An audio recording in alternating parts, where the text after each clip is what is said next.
Hello and welcome back to Lessons Learned, sponsored by the Healthy Communities Coalition, where community health matters. Today, I'm excited to be joined by Minister Ronald Covington in Baltimore, Maryland. Ronald, welcome. Thank you for joining me today. Thank you for having me. Good to be You're here. welcome. I won't keep you long. I want you to share with people, give us a little bit of your background, working in the community, how long you've worked in the community, the types of things you've done, who you've worked with, maybe why you do the work you do. Okay, sure. So I've been doing this work for over 30 years in different capacities. I've worked with youth probably since I was a young person, 18 years old, just helping out initially just with coaching, and then went into it as a profession, working with youth at Job Corps Center. I'm currently a school teacher, and I've had different stints in teaching school, coached in high school, middle school, elementary school, and ran athletic programs for youth of all ages, camps, mentoring programs, you name it. I've just about done it when it comes to working with young people. Also, I am, as you said, an ordained clergy in the Baptist Church. So I've had experience working with youth ministry directly. And also I've had experience as a pastor and pastoral ministry as well.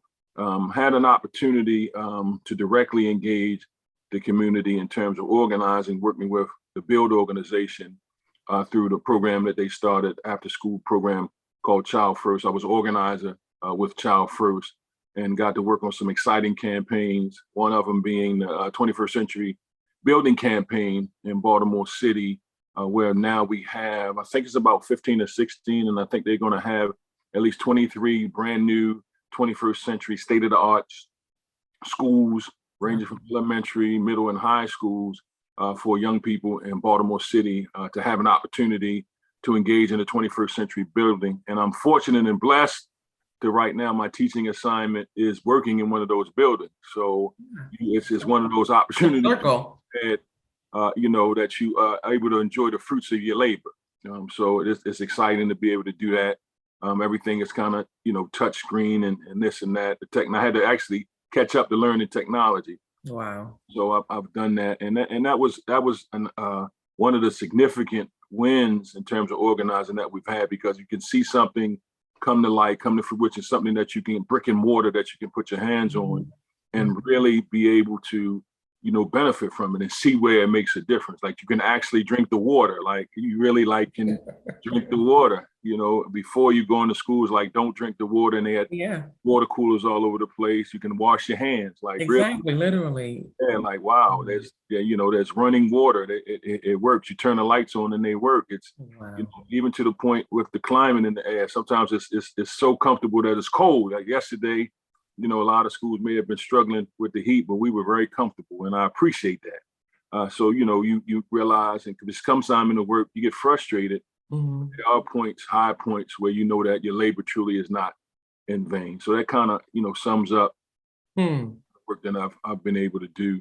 A lot of different experiences, met a lot of great people along the way. So and you being one of them, it's been a rewarding journey, I would say, definitely.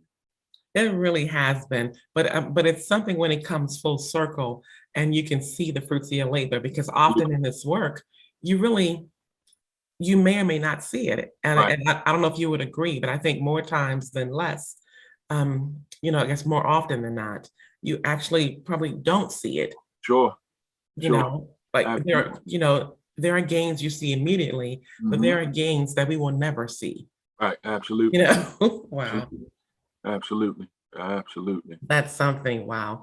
Well, tell me one lesson that you've learned, and I know you've learned many, and this will be very hard, but one lesson you've learned that could either inspire someone, inform them, comfort them, advise, just any lesson that you've learned that you can share with someone who is currently either working in the community or they're interested in getting, and working in the community. Sure. So I would go back to what we shared about the 21st century building. I think that's the biggest lesson that I learned from that is the importance of relational organizing, relational power, and making sure that you are mindful about making connections with folks who maybe have a different capacity than you do. I know that my first experience with it, and it's been something that's been going on for years. So it's probably at least a decade or more of organizing and frustration and complaining and rallies and that type of thing, where people were just tired of going into buildings, and not just about the modernness of a 21st century building in terms of the technology, but going into buildings where there was no air conditioning at all. The heat didn't work in the wintertime. Windows were burst. The bathroom facilities weren't acceptable. Just basic stuff that a human being would need in any type of facility, particularly our babies, our young people. Mm-hmm. But just understanding the importance of relational organizing, that parents had gotten involved in it, teachers, administrators, not only school level administrators, but district level administrators. You had the ACLU, you had organizations like Build. They even created another organization to bring people together to address the problem. We engage politicians. We engage, politicians on all levels, city as well as state politicians. We other organizations that were doing community work. You name it, we just about kind of touched it. And understanding that importance that you are one individual and you bring a lot to the table as an individual, but some things are bigger than what you have the capacity for, and be okay with that. Mm-hmm. A lot of times people get caught up, they get frustrated, and they think that they can do it all, right? Or the need is so big, they don't feel like anybody else wants to do it. But adding in that is really understanding what you want out of it, your self-interest, right? And being able to articulate that and say that and be upfront with that. I think that's so important. I've seen a lot of great ideas and passionate people and energetic people who are willing to do the work, get frustrated and halt themselves before they start because they don't want to open up. They don't trust others. But I think part of the trust factor is like, if you and I were going to do something together, hey, what are you trying to get out of this, right? Mm-hmm, mm-hmm. Let's be honest with that, right? And this is what I'm trying to get out with this. So out of this. So let's see how we can come together and put together our interests and what we want, and see if we can come to some point of agreement, on some point of understanding, like, hey, this is what we're going to do for the greater good. You might not be able to get everything you want, but if you can make some progress along the way and work towards something, and then it'll open up. Maybe what I was looking for wasn't necessarily the thing that I needed, and maybe it's what I thought I needed, so you can grow from those relationships. So I would say relational power, coming to the table, being open and honest about what it is you want and understanding what the other person wants, and really being willing to do the work to build those relationships. Now, I'm not talking about relationships where, we're going to hang out and go to the movies, and go, exactly. Go to our favorite play or coffee. Mm-hmm. You may have some meetings in those places in informal settings, and there is some fellowship that goes on. You build a sense of working together. But the issue is you want to really build those relations, like understand who this person is and find out their motivation and their why and that type of thing. Because I think that you get energy from that, right? Mm-hmm. This work can be lonely. It can be frustrating, right? Yes. And people, sometimes you may be up and you might have to pull out a person, and sometimes they may be up and they had to pull you, and sometimes both of y'all down, and you got to find a way to kind of connect, because there's ebbs and flows. There's successes, there's setbacks, and I would say that there are probably a lot more setbacks at the beginning, the frustration when you're learning the process, but then it's important to celebrate those wins as well. Mm-hmm. So that's the biggest lesson I think that I've learned. That 21st century project would not have come to pass by any one of those entities that came together to do it. Everybody, you needed the Maryland Stadium Authority, you needed the state politicians, you needed the local politicians, you needed the school administrations, you needed teachers, you needed parents, you needed students.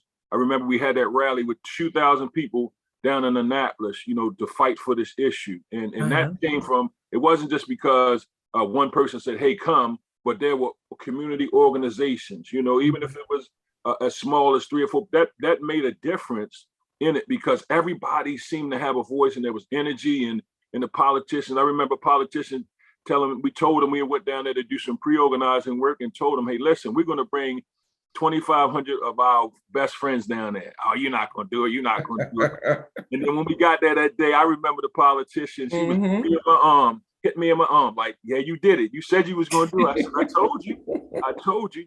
But it all had to go back to the point, the relational power piece, right? Like, building those relationships, taking that time to hear what people's interests are, their stories, their passions, and that type of thing. And I think once a person has a voice, yes, they're willing to kind of act on that. So that's the biggest lesson I think that I learned during that period of time. Wow. Met some great people along the way. Wow. And that's been the story of my life, relational organizing to one degree or another, right?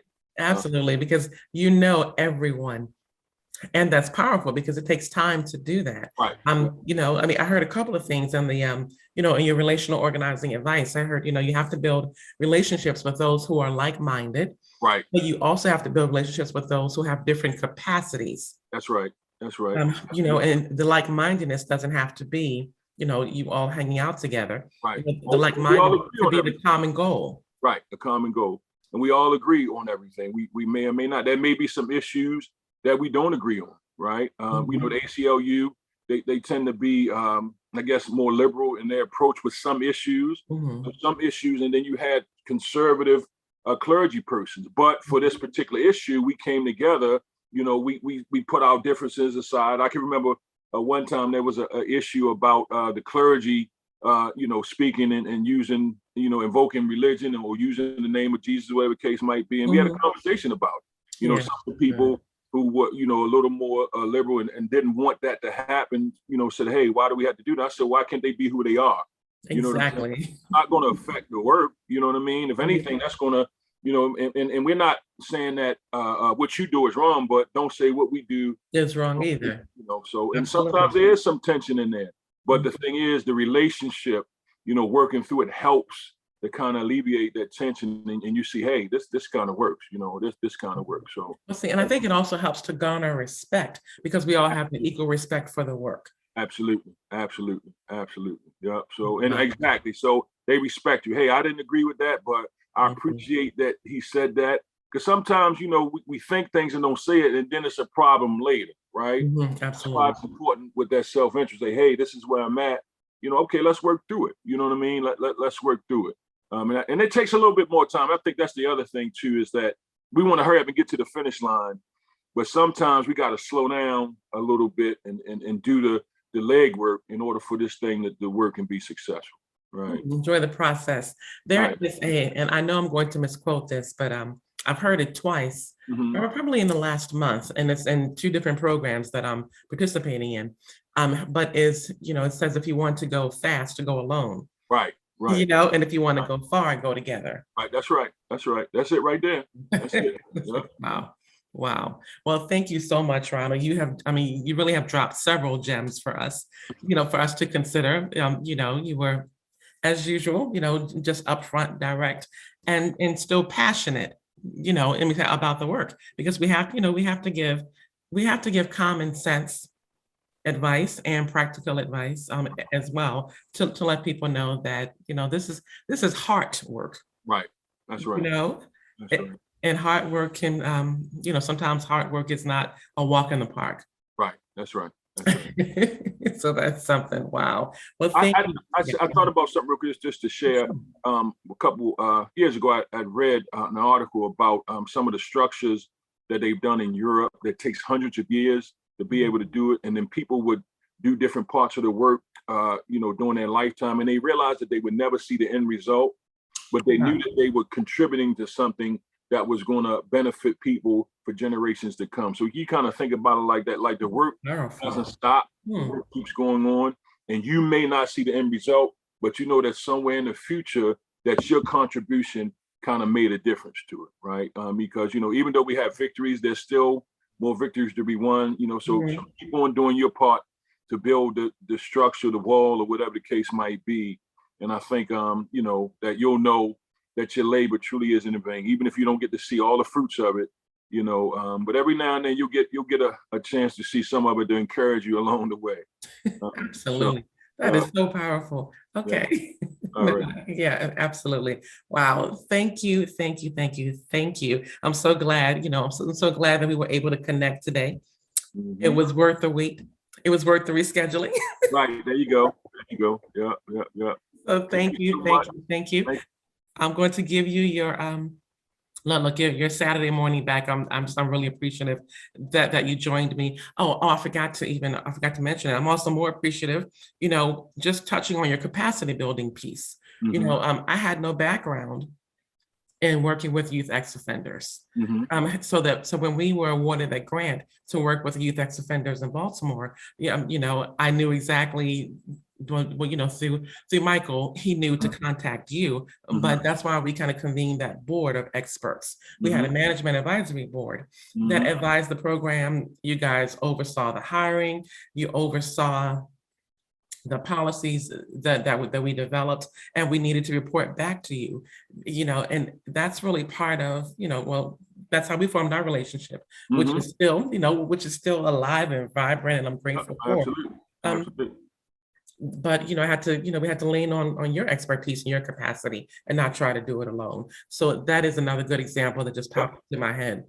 Absolutely. Um, and it worked, it worked out very well. It really did for that work. It's funny because I'm thinking about it a little bit, going back into, well, convening other people who do the Sure. work to go back into that work.